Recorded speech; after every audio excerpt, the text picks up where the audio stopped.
स्वदर्शन ध्यान साधना YouTube channel में मैं डॉक्टर पुष्पा कांबळे आप सबका स्वागत करती हूँ। आज मैं आपको शारदीय नवरात्र 2024 में शुभ मुहूर्त कब है, घट की स्थापना, कलश की स्थापना, ध्वज की स्थापना और माँ के नए फोटो की प्रतिमा की मूर्ति की स्थापना के लिए मुहूर्त कब से लेकर कब तक है।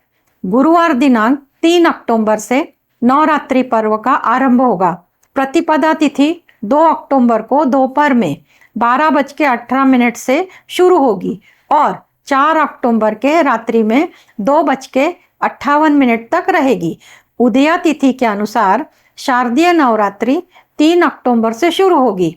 घट स्थापना का शुभ मुहूर्त 3 अक्टूबर सुबह 6:15 से 7:22 तक रहेगा।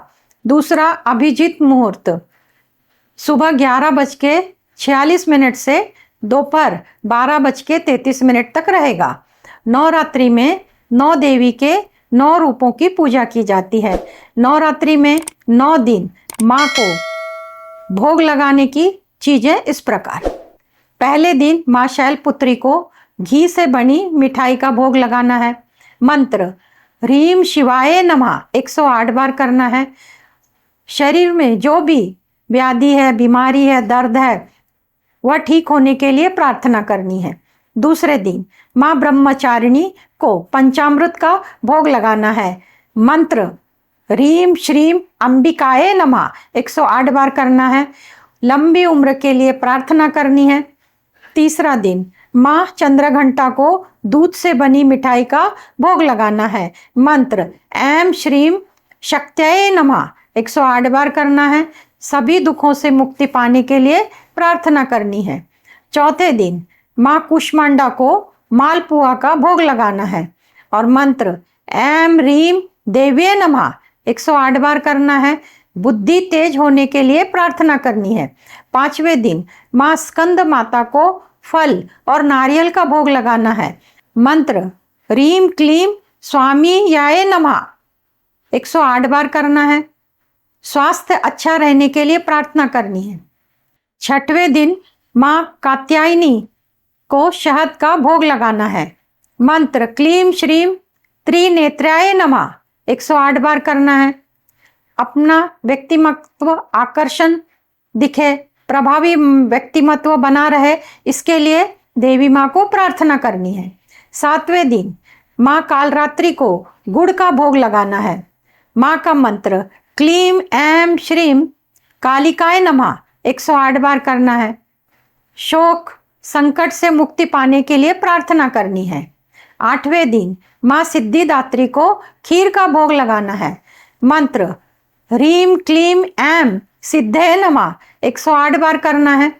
सुख समृद्धि के लिए प्रार्थना करनी है। 9वें दिन माँ महागौरी को बताशे और नारियल का भोग लगाना है।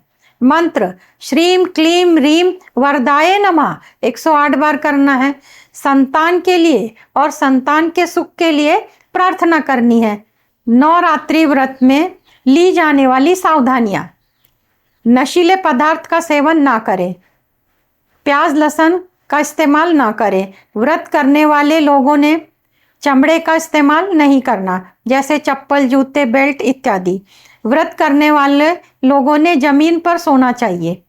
आरामदायक बिस्तर का इस्तेमाल नहीं करना चाहिए। ब्रह्म मुहूर्त में जागना चाहिए, यानी नींद से उठना चाहिए। व्रत में नाखून और बाल न काटने चाहिए, न कटवाने चाहिए। किसी भी काम के लिए काले वस्त्र का इस्तेमाल नहीं करना चाहिए। घर में सात्विक भोजन करना चाहिए। ब्रह्मचर्य का पालन करना चाहिए। काम, क्रोध, लोभ, मोह, ईर्ष्या, जलन, अहंकार, इन गुणों से सदैव दूर रहना चाहिए। और घर को व्रत के दरमियान लॉक नहीं लगाना चाहिए। जब आप व्रत करते हैं तो आपको मौन धारण करना चाहिए। देवी का ध्यान करना चाहिए। देवी का ध्यान मंत्र करना चाहिए। दुर्गा सप्तशती का पाठ कर सकते हैं। पूजा के साहित्य और पूजा विधि: चौकी या पाटा लेना है। बड़ा है तो 1 लेना है, यदि छोटा है तो 2 लेना है। लाल रंग का वस्त्र 1.25 मीटर का लेना है। माता की फोटो या मूर्ति या प्रतिमा लेनी है, गणेश जी की मूर्ति लेनी है। 9 ग्रहों के लिए चावल लेना है। लाल चुनरी, पंचामृत, श्रृंगार सामग्री की संख्या 16 या 7 या 5 इस संख्या में ले सकते हैं। कलश स्थापना की सामग्री, एक मिट्टी का धातु का कलश लेना है, जल भरना है, हाथ में गंगा जल भरना है, आम के पत्ते, एक पूर्ण पात्र लेना है, अक्षत, ज्वारे उगाने के लिए जौ 100 ग्राम लेना है या गेहूं ले सकते हैं, और अनाज बोने के लिए मिट्टी शुद्ध और स्वच्छ होनी चाहिए। जोत का साहित्य, दिया मिट्टी का या किसी धातु का हो सकता है, दिया की बाती लंबी होनी चाहिए। देसी घी या तेल ले सकते हैं। अष्टदल कमल बनाना है, कमल बनाने के लिए चावल लेना है। पूजन सामग्री, धूप, दीप, अगरबत्ती, अक्षत, रोली, चंदन, हल्दी, जनेऊ, कलावा, मौली, शहद, साबुत हल्दी, लौंग, इलायची, कमल गट्टे, पान सुपारी, कपूर, दुर्वा घास। हवन सामग्री, मिट्टी का पात्र या धातु का ले सकते हैं। गाय के गोबर के उपले, कंडे भी बोले जाते हैं। आम की लकड़ी, 9 ग्रह समिदा सामग्री 100 ग्राम। जायफल, सुपारी, गुगल, लोबान, जौ, तिल, कमलगट्टे, लौंग, बताशे, इन सब सामग्री के प्रयोग से और देश प्रांत के अनुसार देवी स्थापना, घट स्थापना कर सकते हैं। पूजा विधि, घर के मंदिर में या ईशान कोण में चौकी रखें, उस पर लाल रंग का वस्त्र बिछाएं, साबुत चावल लेकर चौकी पर अर्पण करें, फूल अर्पण करें। माँ की फोटो प्रतिमा को स्थापित करें। माँ की धूप, दीप, अगरबत्ती से पूजा करें। बाजू में कलश की स्थापना करें। कलश की स्थापना के लिए 1/2 की मात्रा में चावल लेना है। चावल से अष्टदल कमल बनाना है, उस पर कलश रखना है, कलश तैयार करना है। कलश में पानी, गंगा जल डालना है। सिक्का, सुपारी, दुर्वा घास, अष्टगंध, सर्व औषधि डालना है। कलश के गर्दन पर मौली लपेटना है। कलश पर स्वस्तिक बनाना है, स्वस्तिक कुमकुम से बनाना है। कलश पर आम के पत्ते 5, 7, 9, 11 की संख्या में रखना है। उस पर पूर्ण पात्र रखना है, उसमें चावल रखना है, नारियल रखना है, नारियल पर स्वस्तिक बनाना है, नारियल पर स्वस्तिक कुमकुम से बनाना है। नारियल को मौली से लपेट कर रखना है। नारियल को चावल के ऊपर रखना है। नारियल को लाल रंग की ओढ़नी चढ़ानी है। धूप, दीप, अगरबत्ती दिखाना है। अखंड दिया लगाना है। नवरात्रि में चांदी की वस्तुएं, सुहाग का सामान, मिट्टी के बर्तन, पताका, मौली, इन सब सामग्री को माता को अर्पण करना है और माता से सुख समृद्धि का आशीर्वाद प्राप्त करें। चांदी की वस्तु समृद्धि का प्रतीक मानी जाती है। प्रथम देवी शैलपुत्री, कुंडली में सूर्य ग्रह पीड़ित होता है। सूर्य से संबंधित परेशानियां से मुक्ति पाने के लिए सिंह राशि के लोगों ने माँ शैलपुत्री का मंत्र करना चाहिए। माँ स्कंद माता, जिन लोगों की कुंडली में चंद्रमा पीड़ित होता है, चंद्रमा पीड़ित संबंधित परेशानी होती है और संबंधित पीड़ा से मुक्ति पाने के लिए कर्क राशि के लोगों ने माँ ब्रह्मचारिणी का मंत्र करना चाहिए।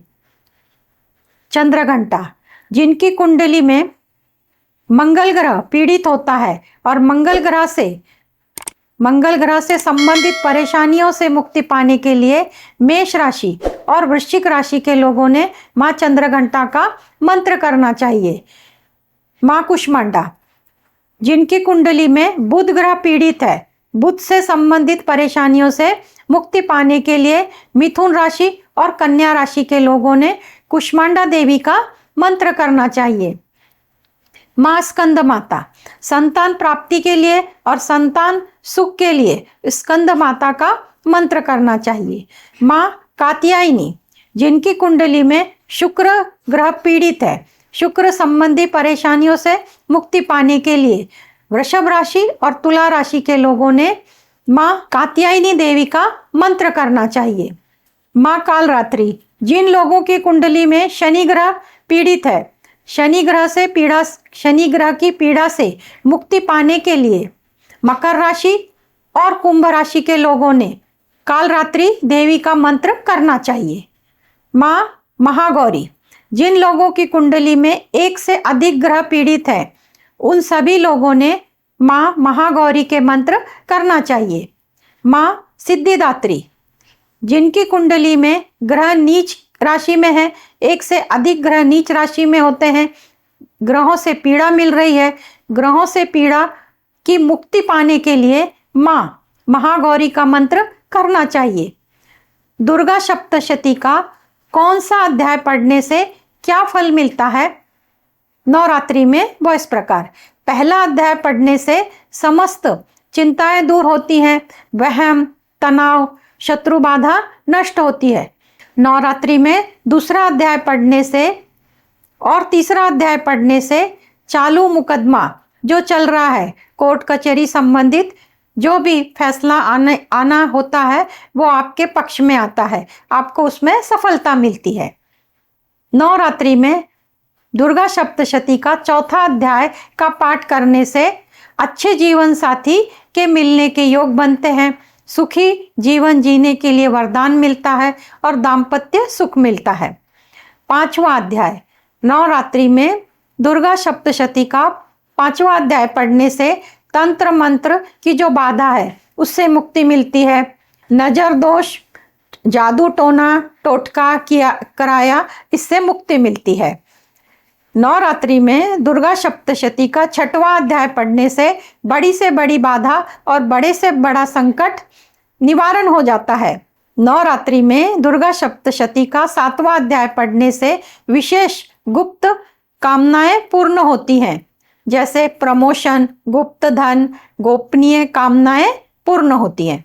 नवरात्रि में दुर्गा सप्तशती का आठवां अध्याय पढ़ने से वशीकरण की शक्ति मिलती है, दूसरों को वश में कर सकते हैं। नवरात्रि में दुर्गा सप्तशती का नौवां अध्याय पढ़ने से संपत्ति, मकान, प्रॉपर्टी की इच्छा है तो वो पूर्ण होती है। नवरात्रि में दुर्गा सप्तशती का 10वां अध्याय पढ़ने से गुमशुदा की तलाश पूरी होती है, यानी कि जो गुम गए हैं वो मिल जाते हैं और संपत्ति का लाभ होता है, संपत्ति प्राप्त होती है। नवरात्रि में दुर्गा सप्तशती का 11वां अध्याय पढ़ने से व्यापार में सफलता मिलती है, चिंताएं दूर होती हैं। नवरात्रि में दुर्गा सप्तशती का 12वां अध्याय पढ़ने से रोगों से छुटकारा मिलता है, नाम यश की प्राप्ति होती है। 13वां अध्याय नवरात्रि में पढ़ने से देवी कृपा प्राप्त होती है, समस्त बाधाएं कष्ट नष्ट होते हैं, हर प्रकार की सुरक्षा प्राप्त होती है, जीवन का कल्याण हो जाता है। दुर्गा सप्तशती का पाठ करने का समय रात्रि में 11 से 12 बजे के बीच में करने से यह श्रेष्ठ समय माना जाता है और इसके परिणाम अधिक शुभ परिणाम मिलते हैं और शीघ्र मिलते हैं। आप सबको नवरात्रि पर्व की हार्दिक शुभकामनाएं। आप सबका मंगल हो। आप सबने मुझे देखा सुना, इसके लिए आपको धन्यवाद। आप सब में स्थित दिव्य आत्मा को मेरा शत शत नमन। धन्यवाद।